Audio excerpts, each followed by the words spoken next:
Alright, Flopor. You finally made it to Firelink Shrine, where we can level up. So, brace yourselves. We're going to be doing a lot of talking and a lot of NPC stuff, and we're going to be sort of explaining a lot of topics. I guess at the start, we'll explain how to level up. And leveling up is really easy. Essentially, all you gotta worry about is like, okay, I understand that there's a lot of words and a lot of numbers and a lot of weird symbols on this screen, and I understand that this can be intimidating. I get it, dude. I remember the first time I played D&D, man. Making a character was an insurmountable task back then. But if we break it down, it's really easy. So at the top says your level on the, okay, if you go to the top left, right where it says Flopor, and we go down from there, it'll say your current level, the number of souls you currently have, and the number of souls that are needed to level up. And then you see all the stats in the game.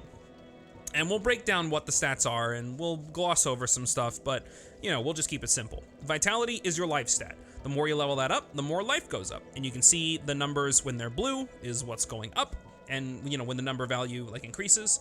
And also every level that you put in, you get a little bit of physical defense. So you're always going to get some boon, you know, no matter what you level up, you're always going to get a little bit more physical defense, regardless of whatever armor or whatever you have equipped.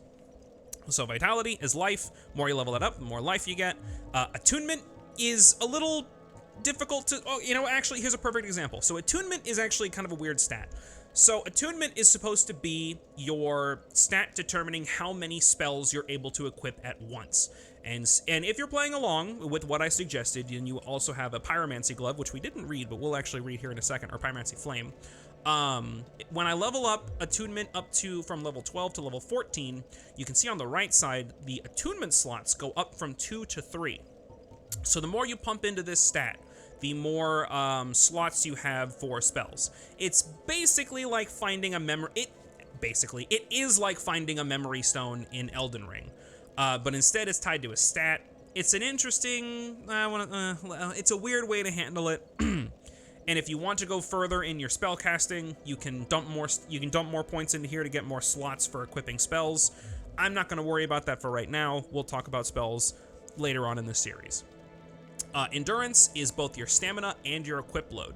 So, like something like Skyrim, if you equip armor and equip weapons, that affects your weight and your carry capacity. And if you're there's no over encumbrance in this game. Essentially, it only applies to equipment that you have equipped at current moment. You can have 1,000,001 swords in your back pocket, but the weight only counts if you equip the sword or the armor or whatever. And endurance lets you hold more of that. It also increases your stamina. So, good stuff to have. A very good stat. Endurance is a very good stat to buff. If you don't have if you don't have any idea what to level up, just go with endurance. Very, very simple. Strength and dex, I explained in the last episode, they're your physical damage stats. Weapons will require certain numbers in either strength or dex. We can talk about that later on, the more weapons we get. Resistance is a garbage stat. Never put a single point into resistance. The devs are trolling you with this one. What it's supposed to be is increasing your resistance to things like poison or poison. Like, it's a stat that doesn't do anything. Like, just don't even worry about it. It is a worthless stat. Don't put any points into it. And int and faith, like the last episode I said, are your magic damage stats. Certain spells will require certain points in intelligence or faith, either or. There are also certain weapons that require an int or a faith stat. And, you know, we can show those off later on. But for the time being, I'm not going to personally focus any of my attention on either int or faith because I'm not going to be doing spell casting that much in this. I'll show off pyromancies. I'll show off some cool stuff there. But for int and faith, hey, if you're interested in that, you should play this game yourself and discover that world yourself. So I gotta leave some mysteries in. For the time being, what I'm gonna do is I'm gonna put a couple of points into strength and one into dex, because there are specific weapons that I want to use later on that we're gonna get like right away. So let's just start putting some points into strength and dex. I don't really need a whole lot of health or endurance right now, considering we're so early on in the game. And there's that guy. We'll talk to him in a second. Right now, I want to do at least a little bit of exploring before we start talking to NPCs. So this is Firelink Shrine. Firelink Shrine is basically going to be your hub world. It's where everyone is, including the big crow. Or raven? I don't really know. So a lot of characters will come back to Firelink Shrine and they'll hang out here with you. You're gonna be coming back and forth to Firelink Shrine, not too often, but often enough. And this place is gonna be like your home, your little home base throughout this game. And I think what I'm gonna do right now is I'm gonna show off some of the secret items that you can get. Not so much secret, but more so like, oh hey, how you doing there, buddy? We'll talk to him in a bit. I'm gonna show off a few of the items you can get just by exploring this area, because a lot of people, not a lot of people, but it's very easy to imagine that, oh, Dark Souls must be hard, right? That means that you probably don't get anything at the start. You gotta claw your way to any sort of, like, good thing in the game, and you gotta, like, really work hard to get any enjoyment out of this, and no, not really. If you know where things are, you know, you can have a much easier time playing the game. And I want to share that knowledge with you, because I know where a lot of the secret items and a lot of the really cool stuff are hidden. So why not? Let's just show some of that stuff off. You can always get some good stuff in Firelink Shrine. You know, well, not always, but you can get some good stuff in Firelink Shrine really, really early on, and we'll talk about everything that I just picked up here in a sec. Right now, I want to talk about this graveyard, because this graveyard sucks and is pain, and I went through a lot of trouble because of this here graveyard. So if you come out over here on the left side of this water pool, and you come over here, there is a big fucking graveyard over on the side. And if you look very carefully, these skeletons take a lot of damage. And there's a very good reason for that. It's because there are different damage types in this game when it comes to physical weapons. So there's slash, there's pierce, and there's bludgeon. There's blunt damage. Blunt damage is what is the most effective against skeletons. Also cliffs. Also just throwing them off a cliff. Look at that fucking poison swampy shithole down there. Huh. I wonder if we'll have to go there in the future. So yeah, you come over here and there's a bunch of skeletons that kind of fuck your day up. And they're assholes, and I hate them. But we're gonna be making a quick run through here anyway, because as the Asylum Demon taught us earlier, if you can't win a fight, there is no shame in running your ass away. So let's just do it now. Fuck it. Let's run through here, and there's a bunch of items for us to pick up. Like a bunch of souls that give us, like a bunch of soul items that give us more souls. That's another mod that I have installed, by the way, is whenever you pick up a soul, it'll display the number of souls that you get from it. That is not in the original game, so don't go in expecting like, oh man, how much does this one give? Oh, that's crazy. Zweihander, very important sword in this game. We'll get the binocs, because we're gonna need those. We're gonna run our asses over this way to avoid getting killed by a shit zillion skeletons.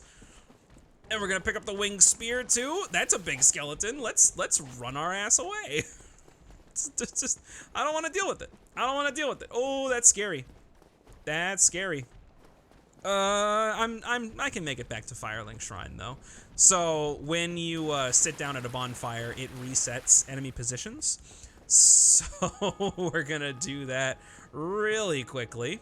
So if you're running your ass away from a bunch of enemies, you can always just go and sit at a bonfire. However, if there are enemies around the bonfire, you're not gonna be able to sit down at it. So use this strategy with caution, I'd say. Just be mindful of like what's around and everything that's going on, because you can get your ass handed to you if you're not careful.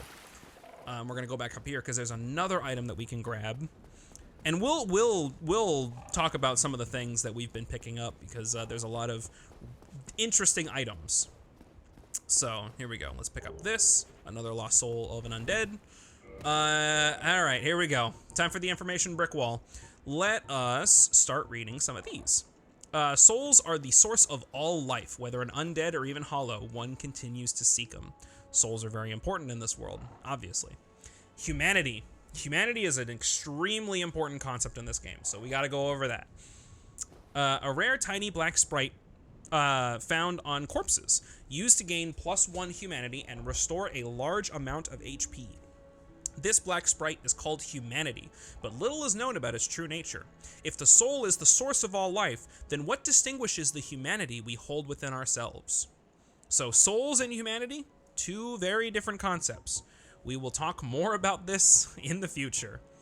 Lloyd's talisman utilized by Allfather Lloyd's clerics to hunt down the undead, blocks Estus recovery within a limited area. In the outside world, the undead are accursed creatures, and Lloyd's cleric knights are widely praised for their undead hunts. This blessed talisman blocks undead recovery, allowing the knights to fight with impunity. So a few concepts we can go over now. In the world of Lordran, the undead are, I don't want to say common, but throughout the greater world of Dark Souls, the undead are not well liked. They're accursed creatures. So people fucking hate the undead. That's why they've been all round up and put into those giant asylums, just to wait the end of the world, that are guarded by fucking demons, right? Like, it's pretty bad if you're undead. Firebomb. A relatively powerful ranged weapon, especially for situations calling for fire damage, a very precious item at low levels. Basically, it is the same as your fireball spell, which, speaking of, where is my pyro flame? A flame medium used by the Great Swamp Pyromancers. Pyromancers arouse this flame to produce various fire arts. Equip Pyromancer Flame to produce pyromancy. Attune pyromancies from the scroll at a bonfire. Most pyromancies have a limited number of uses. So in this game, like most games, you need to have a catalyst to cast spells. Pyromancy Flame, obviously, is for pyromancies. Talismans and things like that are for faith, miracles and stuff like that. And then there are staffs and catalysts used for spellcasters. And then, if we equip it on our right hand, we can then fire a little fireball. And we already have a fireball equipped because that's what we started off with, and you can throw a little fireball at whoever decides to just be a dickhead to you. And spells have a limited number of uses, and those limited number of uses reset when you sit at a bonfire. You know, bonfires are very important. They're your checkpoints in this game. I feel like that's easy to grasp. It's an easy concept to grasp, but you never know. So anyway, let's go ahead and talk to this guy, I guess. Well, what do we have here? You must be a new arrival. Let me guess. Fate of the undead, right? Well, you're not the first. But there's no salvation here. You'd have done better to rot in the undead asylum. But too late now. Well, since you're here, let me help you out. There are actually 2 bells of awakening. One's up above in the undead church. The other is far, far below, in the ruins at the base of Blight Town. Ring them both, and something happens. Brilliant, right? Not much to go on, but I have a feeling that won't stop you. So, off you go. It is why you came, isn't it? To this accursed land of the undead. Alright, so this is the Crestfallen Knight. He is less a character, more an archetype of a character that appears in every FromSoft game. Or at least every Dark Souls game.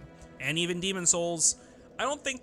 Oh no, there's one in Elden Ring too. There's several in Elden Ring actually, now that I think about it. But Crestfallen here, he's never actually given a real name. He's just kind of your guiding light, I suppose, in this accursed world. But I should also talk about how there are... there's another concept we gotta go over, and that is exhausting dialogue. So when you talk to an NPC,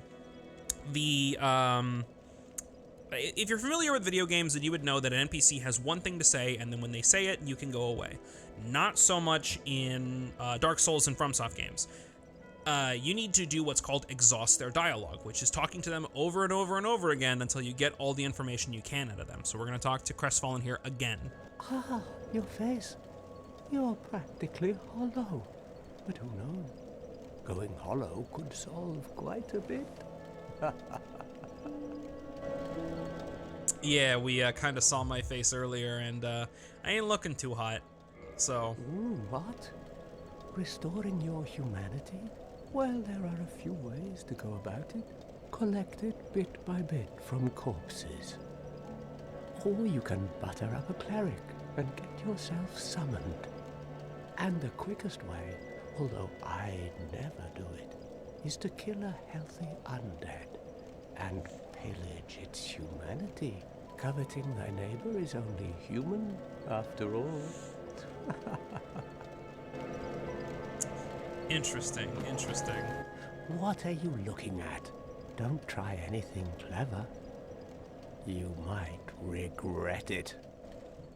Yeah. So he's basically telling you, hey, if you attack an NPC, they're gonna swing back. So don't do that. What? You want to hear more? Oh, that's all we need. Another inquisitive soul.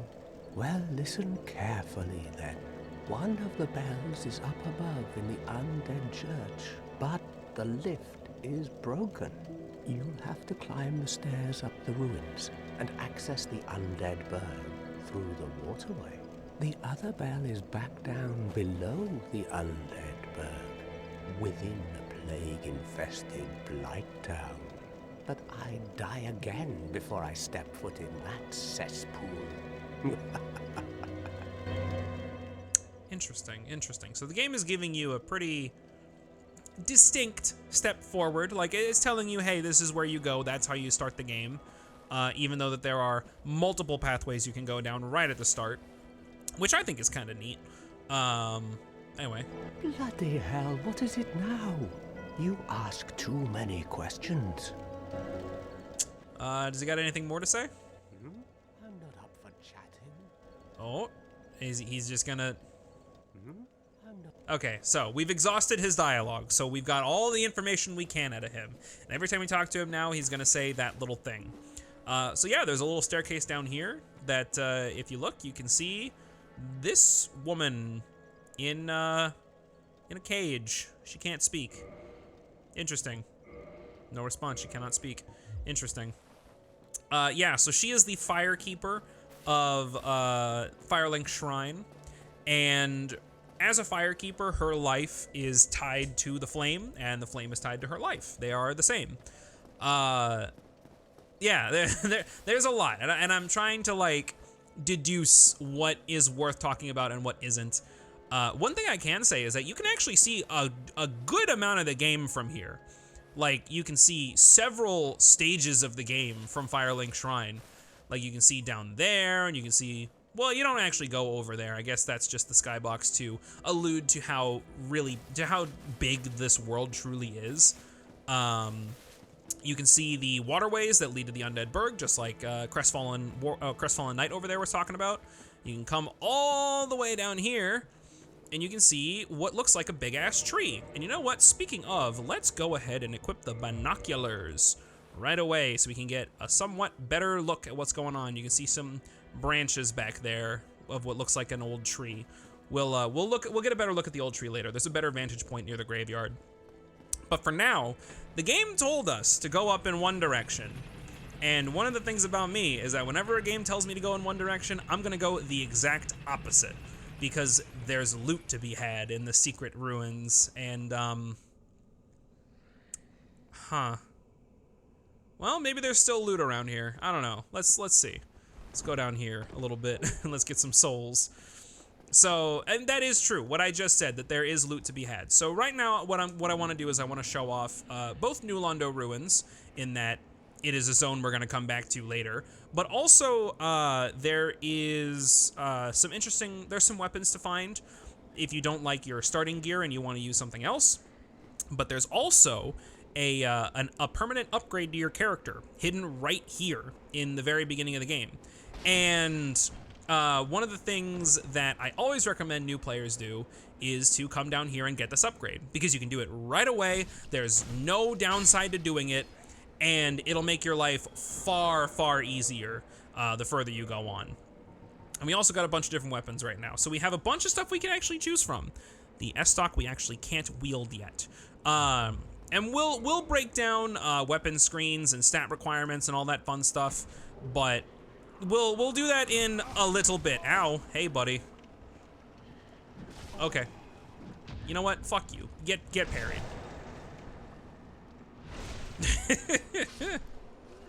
Just get parried. Whatever.